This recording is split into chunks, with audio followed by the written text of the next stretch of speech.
Hello students. So today we will be studying about the lumbar vertebrae and about the sacrum. So before that we need to study in general what are vertebrae. So vertebrae are the small irregular bones that form your vertebral column. Here you can look in the skeleton.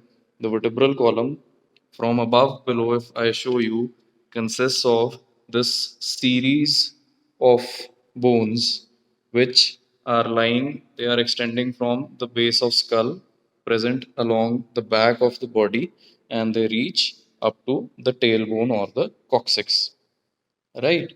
So we have the cervical region has seven cervical vertebrae in the neck. Then in the back of your thorax we have 12 thoracic vertebrae. Then in the posterior wall of abdominal cavity we have the five lumbar vertebrae, and in the posterior wall of your pelvic cavity we have five sacral and four coccygeal vertebrae, which are fused with each other in the form of a single sacrum and a single coccyx, which we can see here also. This is the sacrum forming the posterior wall of your pelvic cavity.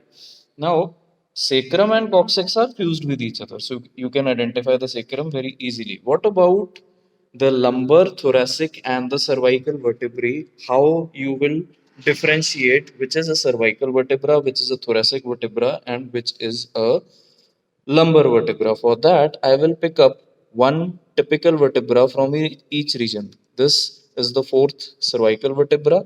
I will pick up a thoracic vertebra from the middle of the thoracic region. I will pick up the third lumbar vertebra as well. Now, here you can see one is the difference in the size of the vertebra. At first, you are not going to use that as the differentiating feature.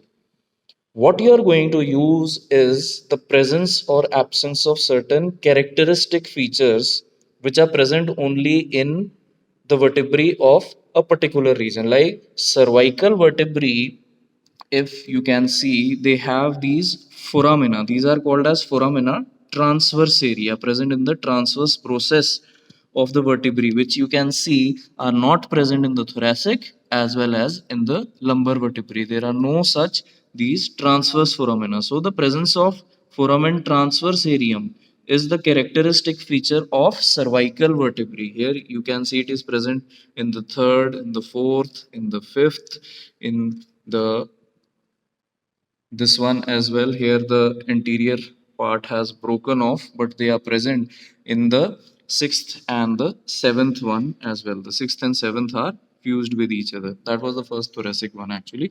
So they are present, the foramina transverse area are present in all the cervical vertebrae. So presence of transverse foramina is the characteristic feature of cervical vertebrae. Now coming to the thoracic vertebrae, now if we see in the skeleton, you will see that these are the ribs and these are the thoracic vertebrae. This is the 12th thoracic vertebra, 11, 10, 9, and so on.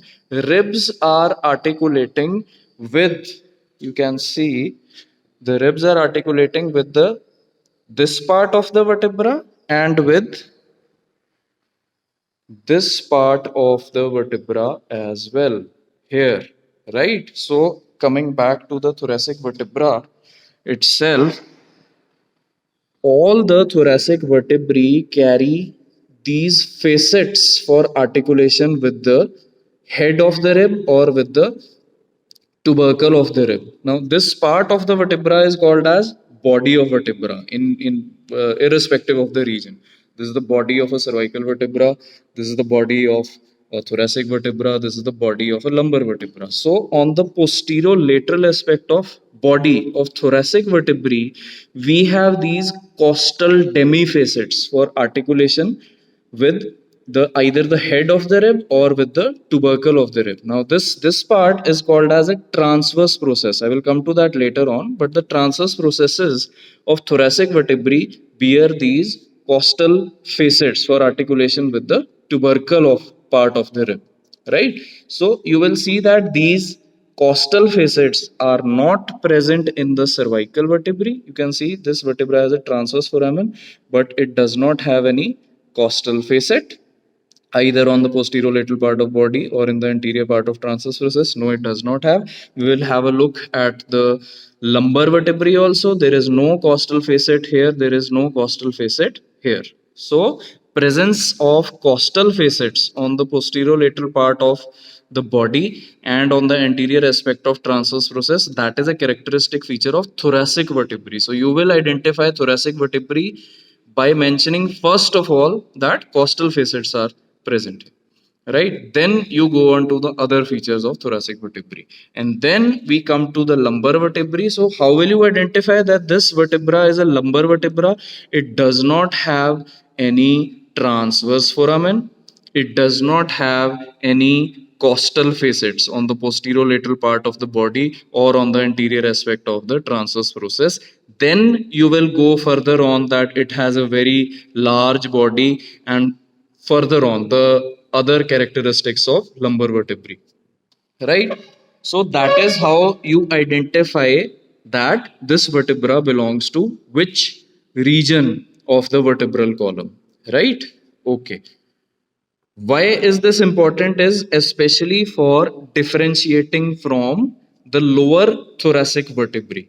If I pick up the 12th thoracic vertebra and place it right here, you might not be able to differentiate whether this is a thoracic or lumbar if you do not know the characteristic features. You might call this as a lumbar vertebra even though this is a thoracic. How will you identify? If you know what you have to look for in a thoracic vertebra, you will see there is a costal facet present on the lateral aspect of the body.